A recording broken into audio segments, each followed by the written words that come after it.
Mr. President, fellow Rotarians and guests, it's my pleasure to introduce Ian Cassels, who this year at the Gold Awards was given a tribute as a Wellington icon, and that he is indeed.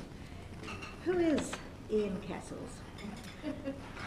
Well, on his website, the Wellington Company, it says he's a true innovator, ideas man, developer, calculated risk taker, performance enhancer, visionary, optimist, forecaster, passionate for rebuilding, revitalising and recreating, rescuer, protector, long-term game planner, driver of vibrant developments. So he has said to us that he's been in commercial and residential property in Wellington since 1990 and has well and truly learnt the ropes.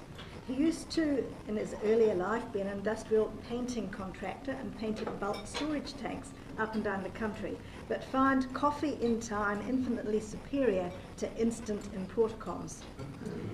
He said he's played cards at university long enough to wangle a degree.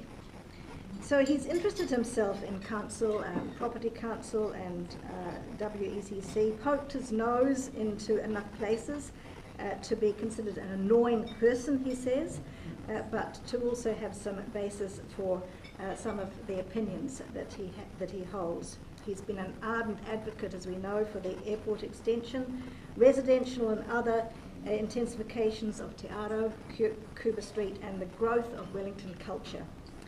So without further ado, we're going to hear about his dream for Wellington. Ian.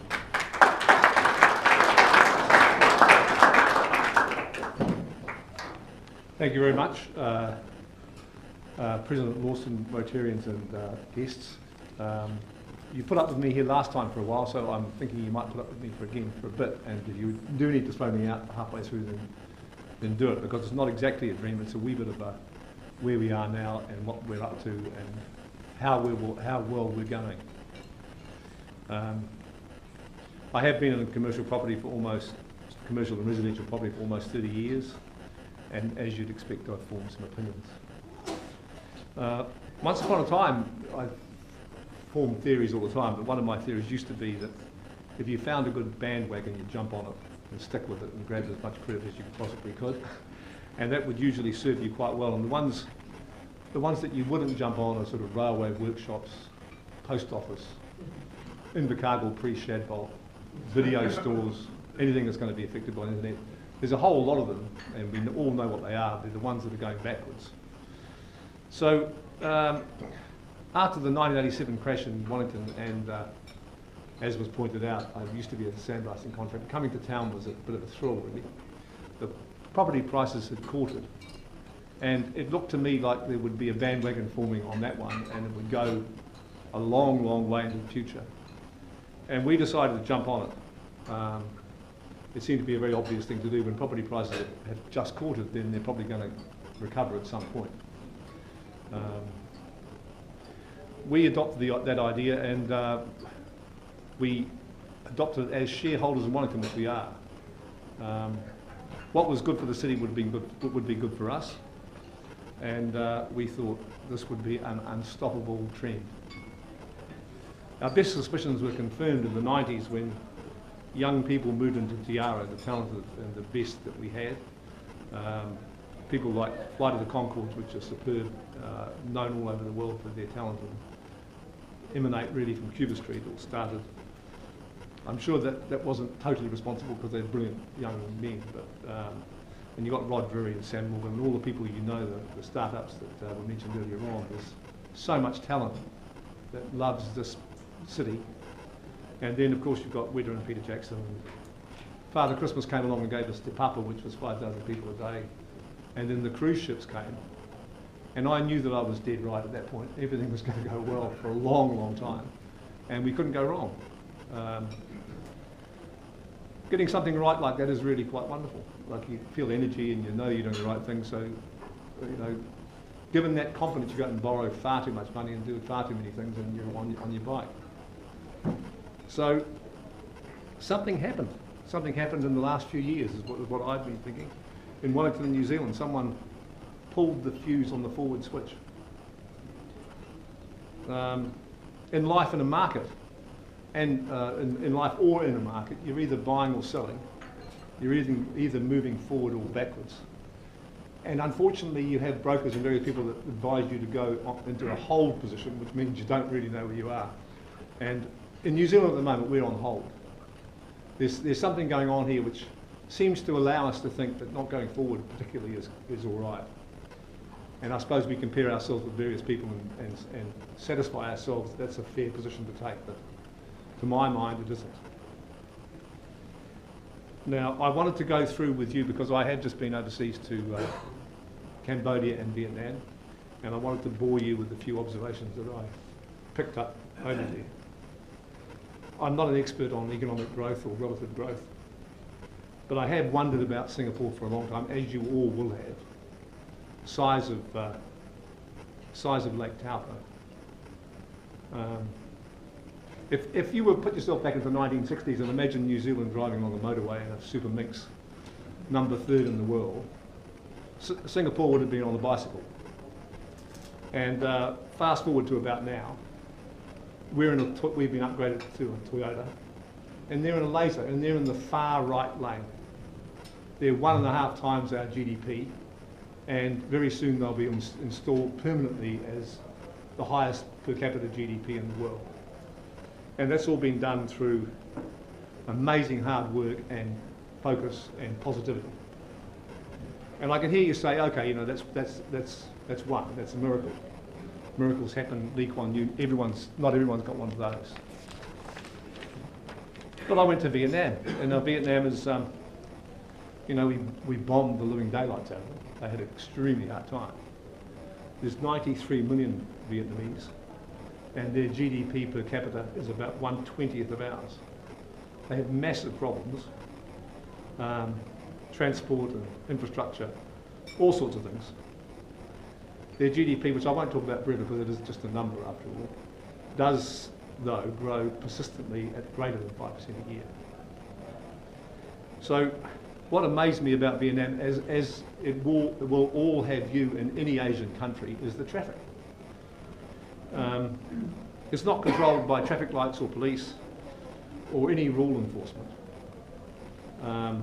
There was the occasional traffic light, and the entertaining people in Vietnam, they tell you that green means you go, amber means you can sort of go, and red means you can sort of give it a go.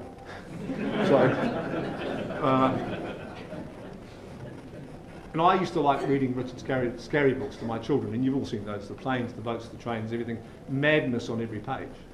But real life in Vietnam is many times madder than that. And when you get there, you get quite tense by it and you get quite nervous, but then you quickly realise that it's actually, the whole system is designed to keep you safe.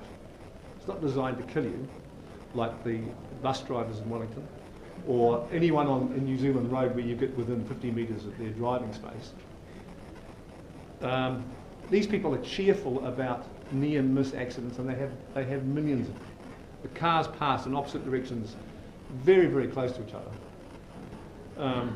When a bus wants to go somewhere a bit faster, and they always seem to want to, they put the headlights on, beat the horn, and just go hopefully they're down the middle of the road, and everybody just clears out of the way. They find spaces. They jam scooters into spaces where there was only room for one. They just jam them together. Cheerful. No, stuff you, no anger, no nothing. Just everything, life carries on. The only rule is don't stand still. Keep moving. I think this was really impressive. It really impressed me. I think it is the nature and the positivity of Asia which is going to carry this part of the world and, to some degree, us forward. If we let a few thousand Vietnamese onto the road in New Zealand, we'd have apoplexy, road rage. We'd kill half our drivers in the day. They have a totally different way of doing things. And to be honest, when I came back from Vietnam, I know it's not necessarily a very sensitive thing to say, but New Zealand felt like an old age home, really. There was nothing much going on. I mean, it was very calm, but well, I'm there too. I'm not out of it. So, I saw a mother on Friday night as we were coming back from Hanoi to the airport, and she had a 3-year-old in front of a scooter, spitting with rain, dirty big truck comes along, zoop, zoop, she just moves right over the side of the bridge, like horrifying to see. No danger. She was quite happy. I swear that I saw 5 people, but I don't want to exaggerate, so I'll say 4. Four people on scooters regularly, sort of these tiny little scooters, putting along. It's unbelievably inspirational. Like, it's a little bit like what I am. Like I used to look at roundabouts when I was a kid, and I thought, well, isn't that wonderful? You can move constantly around the roundabout. And traffic lights are so stupid because they turn red when no one's there, and they hold up no traffic, and they hold up traffic for no reason sometimes when they're cycling the wrong way. So Vietnam's got everything in terms of keeping things moving, and it's really quite wonderful. There's no scars on the cars, so in New Zealand you'll see lots of cars with dings on them. My son drives a car, and he's managed to ding it on both sides because he sort of doesn't really care about it that much, but mainly from hitting buildings or crunching up against things. In Vietnam he'd be looked at aghast. They wouldn't know who would treat a car like that and why they would have non-injury accidents. I looked up the true figures, and sadly in Vietnam their accident rate is 4 times worse than ours per 100,000 people, and similar for numbers of vehicles. But I think if you truly analyse that and you realise how poor their roads are and how many vehicles they have on the road at any one time and how frantically they drive with each other in all directions simultaneously, they're actually much safer than we are. And they drive incredibly well given what they have. So if you wanted to cross a busy road blindfolded and deaf anywhere in the world, I would say Vietnam would be the place. I'd just about put one of my kids on the road. They're just about perfectly safe. We got strapped onto these things called cyclo tour bikes, and these crazy Vietnamese drive you around, and they strap you right in the front of the bike. And straight out into the traffic. And so the trucks are coming at you from all over the place, and honestly, by that stage, it was the most relaxing thing I had ever experienced. Not so for a person who just landed.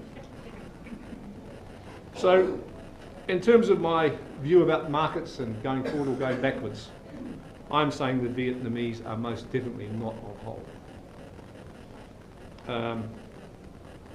They have no ill will about the past, and they're going forward with amazing cooperation and positivity. There's 93 million of them there. There's 93 small businesses. They're all keen to do things, able to do things, and incredibly positive. What particularly endeared me to Vietnam was when asked the question, what do you do? And when I tentatively suggested that what I did was property development, you get this wide-eyed delight. Property development. Like it's almost like the best thing anybody could consider doing in the whole world. Totally different in New Zealand.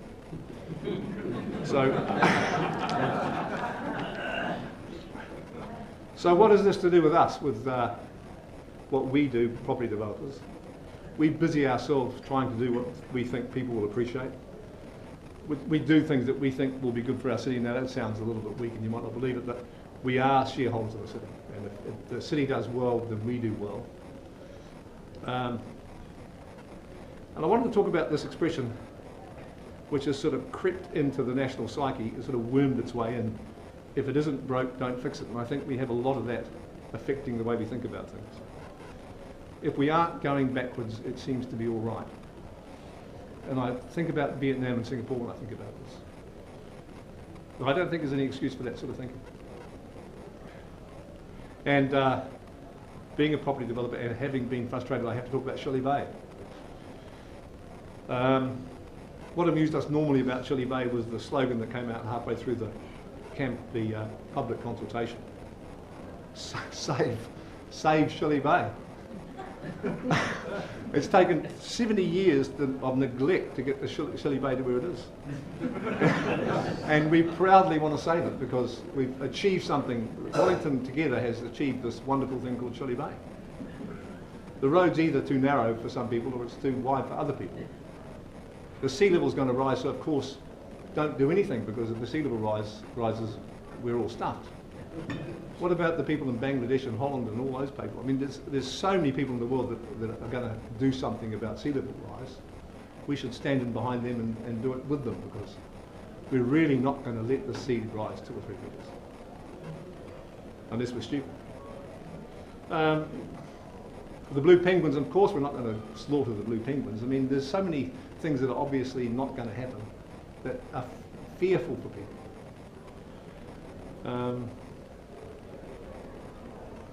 So Shirley Bay's been a bit of a disappointment for us. I mean, I would have thought it was something that Wellington wanted and would like, and it's one struggle after another. If you think about the eastern suburbs, what's clear is there's only one tunnel. There's only one tunnel servicing the eastern suburbs. That's a problem. If it was in Singapore, they would have fixed it 20 years ago. If it was in Vietnam, they'd be doing it now and they'd be finished tomorrow. So why are we making a fuss about it? Like, if we've only got one tunnel, does that mean we stop having babies and stop making progress and stop doing anything in the eastern suburbs forever or for some time? I find it a bit effete and sort of hopeless. So now's the time to throw me out of job. So the handbrake's on. In my opinion, the handbrake's on. We're not doing anywhere near it well enough. We must have a place that our children and grandchildren are proud and happy to come back to. And it's crazy because we can easily be the finest little city in the world, and we have the brains and the skills to do it, to attract business that will drive our city. It is all right for New Zealand to compete. It's all right for Wellington to say to itself, we want to be the finest little city in the world. It's all right for us to think about Switzerland and the things that little countries and little cities can do extremely well and do it better.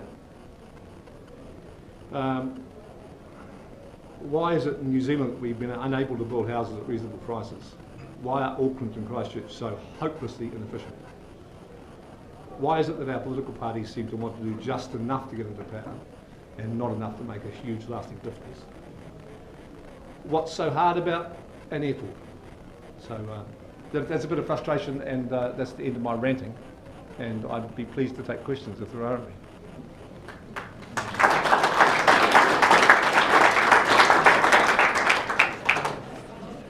Thank you, Ian. Let's have some questions. I'm sure there's some out there. I'll lead off just while you're thinking, because I am interested in the airport debate. Perhaps you could just update us on where you think it's at and what its chances of getting through are.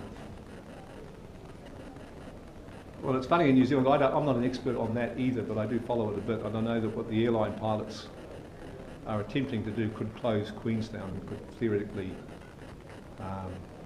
force Wellington to extend the airport by an extra 250 or 300 metres, which isn't against our best interest, but it does seem to be a long and bureaucratic wrangle.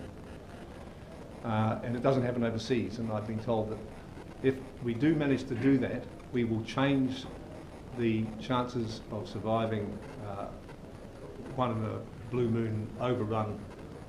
So once every 2,500 years, you get a 20% chance of living longer if a plane overruns. Now, the reason for a plane overrunning or overshooting normally, pilot goes to sleep or something happens that can't be controlled, and so you could have thousands of kilometres of runway, and they might still overrun the airport. So this is an incredibly precise little piece of bureaucratic bungling coming to hit us in the face. So it shouldn't be slowing us down. We were meant to have Dreamliners taking off from Wellington in 2009.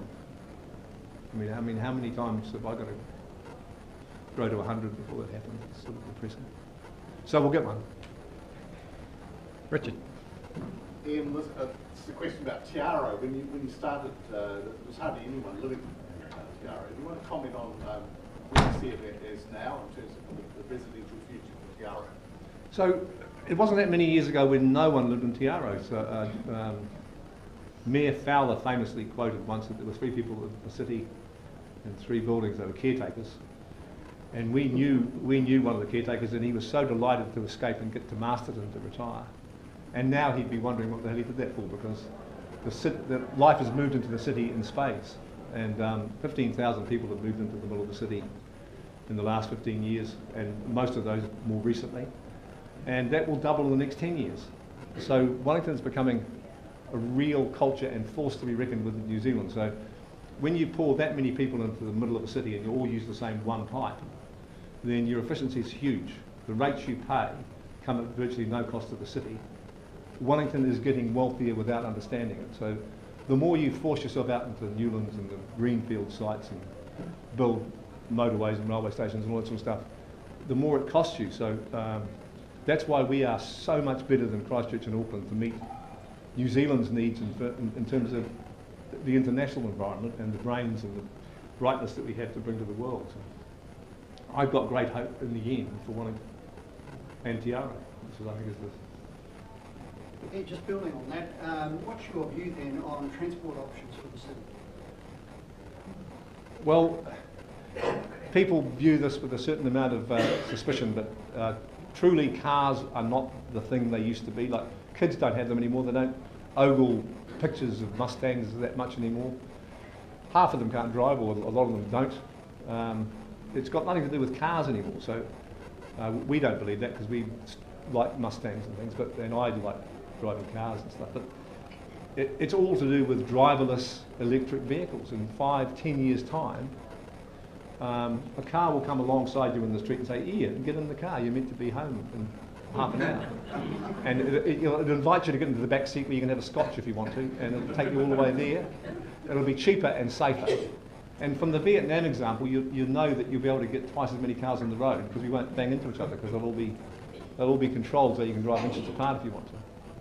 We have a totally different future in terms of cars. I wouldn't be the owner of a car parking lot any longer. I think the numbers of cars on the roads will be the same, but there'll be less cars, so they'll be more used. I mean, the crime about cars these days is you only use them for a few kilometres and sell them. So, I mean, they're underused. They can do 500,000 or 1 million kilometres, most modern cars, and we don't get the best use out of them. So the world's changing rapidly. So private transport's going to be quite efficient and quite a bit better. I don't think there's any hope of an underground railway in Wellington, even simply because we couldn't build it very well. It would take us years. It would wreck the city for 20 years while we stuffed around with it. Like, you can't do that to a city. Robert, one more. Ian, would you like to comment on the regulatory processes that have to go through to get something done, mate? Oh, well, it just is horrendous. It gives me a migraine even you asking the question. Like, everything about it is horrible. And we seem to believe that, as I say, stopping something apparently is a very good thing to do. There's so many people that say that are happy to watch something decay in place of something happening. We've got everything around the wrong way. We're on hold. The handbrake's on. As a country, we're not getting there. We need some sort of breakthrough. I mean, the Vietnamese had a horrible war. I mean, the Singaporeans had an inspirational leader. We need something that tells us to get on with it. I mean, we've got everything going for us in New Zealand, so why can't we just get on with it? We could be the best and accidentally prosperous. You don't go after money all your life. That's not the purpose of it all. But it's a consequence of doing things well. Now, we could do things so much better in New Zealand. Regulation, yeah, bureaucracy, just unbelievable. I mean, we are born in the 60s when we made so much money out of lamb and milk and sold it to the UK. Every mother told every son, go and work for the government. It's a safe job. And it was, and it's been a safe job for far too long, and we've got too many of them, and it doesn't make sense anymore, and it's time to get out and do some work. Thanks. We'll have to stop questions now. Janice, thank you. Janice, if you could come up and thank our speaker. Thanks. Well, as someone who works for the government,